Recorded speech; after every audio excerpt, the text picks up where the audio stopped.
संजीव भसीन इस बीच हमारे साथ जुड़ चुके हैं और उनसे जरा पता कर लेते हैं आज वो मार्केट के अंदर क्या रीड कर रहे हैं।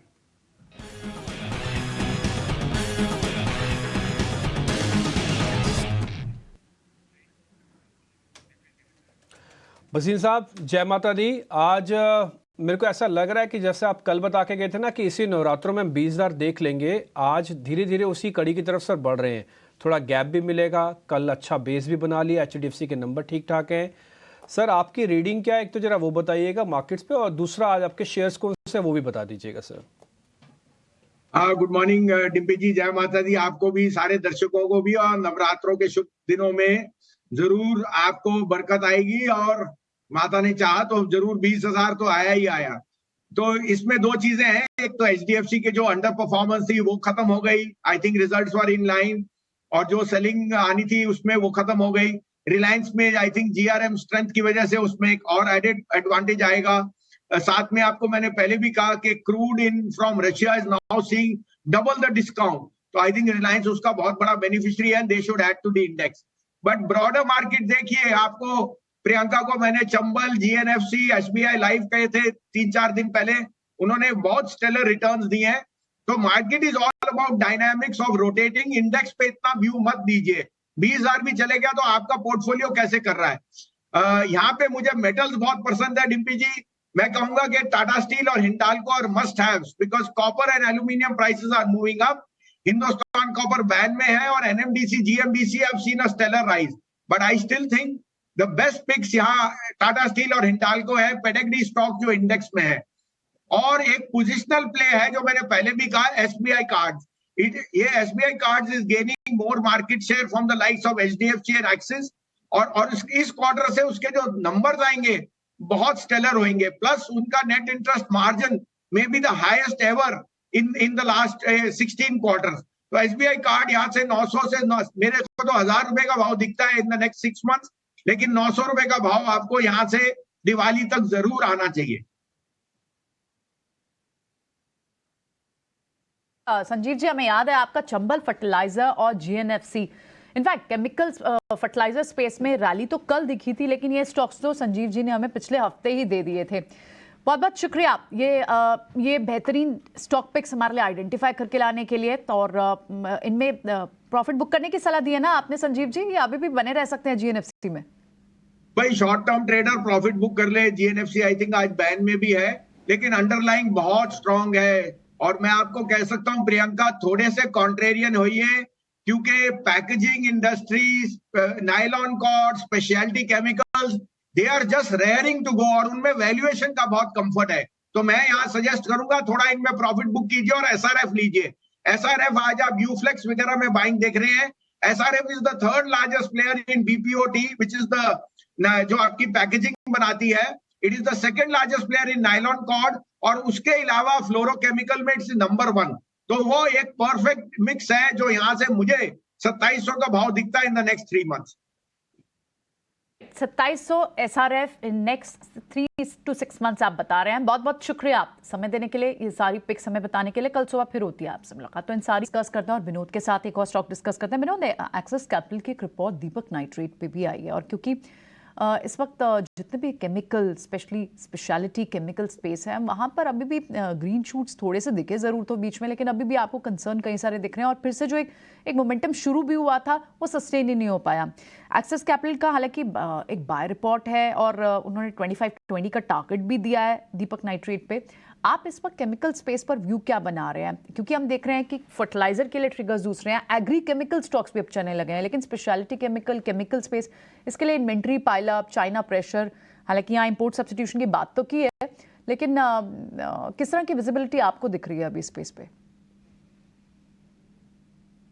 जी डेफिनेटली, अगर आप मुझसे 2 से 3 क्वार्टर का बारे में पूछेंगे तो मेरा व्यू डेफिनेटली उतना पॉजिटिव नहीं है, खासकर स्पेशलिटी सेक्टर में, क्योंकि इनके जो जो कंसर्न्स थे चाइना को लेकर के, जो जो चाइना सप्लाई का जो कंसर्न है, एट द सेम टाइम जो इन्वेंट्री का कंसर्न है, वो अभी भी बने हुए हैं कंसर्न, और वो सबको ईज़ आउट होने में मुझे लगता है अभी भी 1 से 2 क्वार्टर लग सकेंगे। और एट द सेम टाइम हमें ये नहीं भूलना चाहिए कि जो डिस्क्रिशनरी डिमांड है ओवरऑल, चाहे यूरोपियन मार्केट में हो या यूएस मार्केट में हो, वहाँ पे थोड़ा अच्छा खासा इम्पैक्ट आया, जिसकी वजह से स्पेशलिटी केमिकल कंपनियों का वॉल्यूम में भी वो अ, असर दिख रहा है। सो कुल मिलाकर बस अगर स्पेसिफिकली तो अगर दीपक नाइट्रेट की अगर मैं बात करूँ, तो दीपक नाइट्रेट का अभी भी अगर मैं वैल्यूएशन समझूँ तो ये प्रीमियम में ट्रेड करता है, और प्रीमियम में ट्रेड जो करता है because of strong financial, strong profitability ratio जो उसका 25 से 30% के बीच में आरओई और आरओसी बनाता है, जिसकी वजह से वो प्रीमियम अभी भी ट्रेड करता है। बट यस, नियर से मीडियम टर्म में मुझे लगता है कि ये सारे स्पेशलिटी काउंटर अभी भी अंडर परफॉर्म कर सकता है। But yes, considering current point of view, अगर किसी को भी 2 से ढाई साल या 3 साल का व्यू लेना, तो मुझे लगता है कि रिसेंट करेक्शन के बाद, लास्ट 6 महीने का करेक्शन के बाद, ये सब क्वालिटी पिक्स में अच्छा खासा वैल्यू दिख सकता है। और रुकना पड़ेगा अभी, 1 या 2 क्वार्टर का पेन अभी भी आपको और दिखता है, यही एक यूनानिमस सा व्यू दिख भी रहा है। यही एक आपसे और देखना था कि आपकी कन्विक्शन इस पे क्या कहती है। कुछ और स्टॉक्स जिन पे आज ट्रेड का मौके क्या बनने चाहिए, और वो स्पेस रहेगा जितना भी एनर्जी स्पेस है, स्पेशली पेट्रोकेमिकल स्टॉक्स। इनफैक्ट आप देखें, क्योंकि एक तो क्रूड डेरिवेटिव्स वहाँ पर एक प्रेशर है, at the same time energy pack से, ऑयल पैक से एक और न्यूज़ का ट्रिगर हो सकता है, वो ये कि जीआरएम्स भी क्रैश हुए हैं, तो इम्पैक्ट पड़ता है MRPL, Chennai Petrochem, IOCL, Reliance, इन सब पर, क्योंकि अपने पीक ऑफ जीआरएम से लगभग 70-75% डाउन है। तो क्या थोड़ा बहुत इन पे आज प्रेशर आ सकता है और ये शॉर्ट के कैंडिडेट हो सकते हैं? एक बार जय से समझते हैं। जय, आप एक बार ये स्टॉक्स चेक करेंगे पेट्रोकेम के, चेन्नई, एमआरपीएल। चेन्नई पहले एमआरपीएल पर हम बात करें तो कल 100 रुपीज के ऊपर ये स्टॉक जाके आया, और बहुत स्ट्रॉन्ग अप मूव था कल के दिन में भी। और ये आई गेस मूव डेफिनेटली अच्छा बन रहा है डेली चार्ट पर, तो आई गेस थोड़ा मूव यहाँ पर कंटिन्यू हो सकता है। टेक्निकली काफी अच्छा दिख रहा है, ब्रेकआउट जोन पर था, और 100 जो रेजिस्टेंस था साइकोलॉजिकल, उसके ऊपर एमआरपीएल चल रहा था, तो मुझे लग रहा है ये थोड़ा कैरी ऑन हो सकता है 105 106 के प्राइस तक। दूसरी बात करें चेन्नई पेट्रो की, तो यहाँ पर थोड़ा कल के दिन में भी डोजी कैंडल बनी है, तो यहाँ पर अपमूव ऑलमोस्ट रेजिस्टेंस के वहां पर था, तो थोड़ा यहाँ से सबड्यू हो सकता है, निचले लेवल पर दिखा सकता है। कल के दिन में भी हमने at the end of the day नीचे जाते हुए देखा, 100 डे मूविंग एवरेज को ब्रेक करते हुए देखा 15 मिनट्स की कैंडल पर। सो चेन्नई पेट्रो पर थोड़ा व्यू बेरिश है, बट एमआरपीएल पर मेरा व्यू अपसाइड की ओर है। 106 तक के टारगेट हमें आते हुए दिख सकते हैं एमआरपीएल पर। ठीक है, एमआरपीएल 100 रुपए के स्तर को पार करके ये शेयर ट्रेड कर रहा है। इस पर खरीदारी की राह है जय की तरफ से।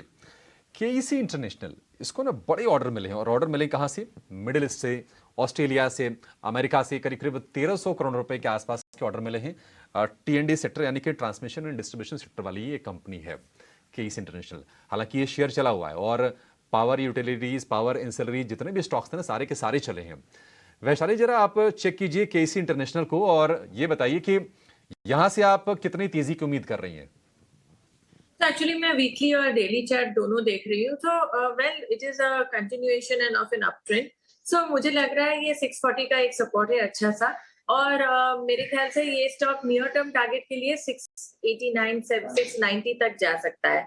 इनफैक्ट मैं वीकली चार्ट भी देख रही हूँ, तो काफी अप ट्रेंड स्ट्रॉन्ग है, एंड आई थिंक अच्छा सा कंसोलिडेशन ये हुआ है, तो यहाँ से 690 तो मिनिमम जा सकता है। अगर 690 को क्रॉस करता है तो I think further run up of 750 भी आ सकता है। ठीक है, तो बढ़िया तेजी आपको देखने को मिल सकती है। डेटा पैटर्न्स ने डिपार्टमेंट ऑफ स्पेस के साथ एक करार किया है, स्ट्रेटेजिक टेक्नोलॉजी अग्रीमेंट किया है। हालांकि हम पिछले 3-4 महीने से देख रहे हैं कि शेयर रेंज में है, 2,500 रुपए के आसपास तक गया था, उसके बाद ये 2,000 रुपए के आसपास कारोबार कर रहा है। जय, डेटा पैटर्न, इसके पैटर्न्स आपको कैसे लग रहे हैं? तो डेटा पैटर्न्स का डेली चार्ट देखे तो ट्रेंड थोड़ा बेरिश लग रहा है। कंसोलिडेशन स्ट्रॉन्ग था 2100 के अराउंड, उसके बाद कंटिन्यूसली 2000 के नीचे कल एंड हुआ, प्लस 100 डे मूविंग एवरेज के नीचे भी डेली चार्ट पर एंड होता हुआ दिख रहा है। तो 190.96 का प्लेसिंग था और 190.94 के अराउंड एंड हुआ। सो मुझे लगा थोड़ा अभी भी बेरिशनेस आ सकती है ये स्टॉक में, ऑल्दो आईटी सेक्टर में भी बेरिशनेस अभी चल रही है, तो ये स्टॉक में कैरी ऑन हो सकता है। वॉल्यूम भी कम है, तो everything marks on a downside trajectory. और सुपर ट्रेंड लाइन हर मूविंग एवरेज के नीचे, शॉर्ट टर्म मूविंग एवरेजेस के नीचे। सो ये बेरिश मूव के लिए रेडी हो रहा है या थोड़ा नीचे जाएगा around 1900 would be my first target. Okay ठीक है। अब मैं थोड़ा न्यूज़ से हट के ऐसे कुछ मोमेंटम वाले शेयर पता करना चाहता हूँ जहाँ पे स्विंग ट्रेड के बेनिफिट्स आपको मिलेंगे। खबर नहीं है लेकिन शेयर चलने की ताकत बहुत है। उसमें से एक किरण, एक शेयर मेरे को पहले आपसे पता करना है। उस शेयर का नाम है container corporation Concor. Downward sloping का कल ब्रेकआउट हुआ है। डेली चार्ट्स आप चेक करेंगे या फिर आर्ली आपको दिख जाएगा वो। एक बार जरा देख के बताइए कॉनकोर कंटेनर कॉरपोरेशन पे आज खुलते पोजीशन ले ले क्या? डेफिनेटली ले सकते हैं, लेकिन कंडीशनल बाय रहेगा, क्योंकि हम देख रहे हैं कि लास्ट 3-4 दिन के हाइस के ऊपर डेफिनेटली स्टॉक ट्रेड कर रहा है। तो कल जो हाई था 718 का, तो 718 के ऊपर जैसे निकलता है उसके ऊपर हम बाय करेंगे। रीजन भी 718 20 डेज मूविंग एवरेज का रेजिस्टेंस भी है, तो 718 के ऊपर डेफिनेटली हम बाय करना चाहिए। ओवरऑल जो टारगेट रहेगा वो 740 का रहेगा, और जैसे ही 718 के ऊपर हम बाय करते हैं तो हमारा जो स्टॉप लॉस हमें मेंटेन करना है वो 710 का रहेगा। तो 718 के ऊपर कंडीशनल बाय।